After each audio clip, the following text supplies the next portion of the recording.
Друзья, вы на канале ЮА Ньюс. За подписку, лайк и комментарий будем рады. Но мы начинаем. Главнокомандующий ВСУ Валерий Залужный провел встречу в расширенном составе с верховным главнокомандующим Объединенных ВС НАТО в Европе Кристофером Коволи. Отдельно остановились на важности своевременных поставок в достаточном количестве боеприпасов и техники. С генералом Коволи также обсудили вопросы подготовки наших защитников, написал Залужный. Также Валерий Залужный провел телефонный разговор с главой Объединенного комитета начальников штабов США генералом Марком Милли, подробно проинформировал об обстановках на всех участках фронта. Ситуация тяжелая, но контролируемая. Указал на необходимость усиления возможностей системы противовоздушной обороны, написал Залужный. Командующий восточной группировкой войск генерал-полковник Александр Сырский прокомментировал ситуацию на фронте. На Лиманском направлении наши защитники в течение нескольких последних дней отразили многочисленные штурмы. Нами были взяты в плен 10 вражеских солдат. На Бахмутском направлении продолжаются интенсивные боевые действия. В бой постоянно бросаются новые штурмовые группы Вагнера, бойцов других частных компаний, а также десантников. Но взять город под контроль противнику не удается.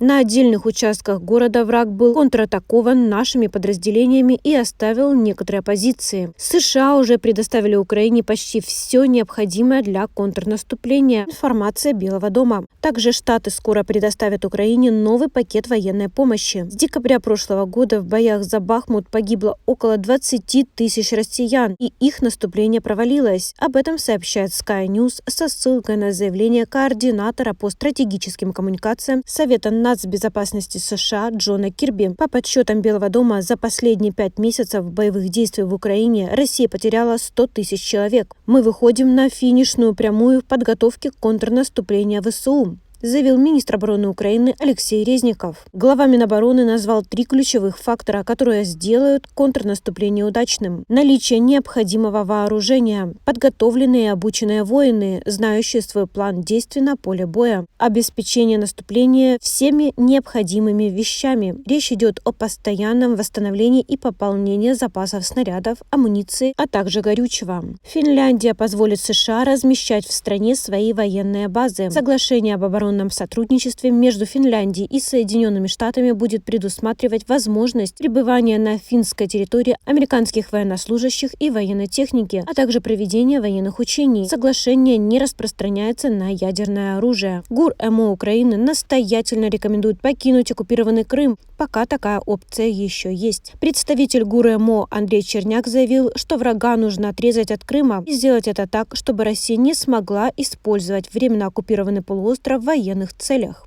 И, наконец, осуществила крымский жест доброй воли. По его словам, Украина не прекращает принимать соответствующие меры на крымском направлении. Километровые пробки на незаконно возведенном мосту из Керчи в Россию – это правильная реакция, подытожил Черняк. В России нехватка боеприпасов вызывает внутренние разногласия, а из-за проблем на фронте Москва увольняет генералов, передает британская разведка. Недостаток боеприпасов приводит к внутренним конфликтам между Минобороны и ЧВК «Вагнер». А наивысший приоритет отдается мобилизации оборонной промышленности, несмотря на то, что она не в состоянии покрыть потребности военного времени.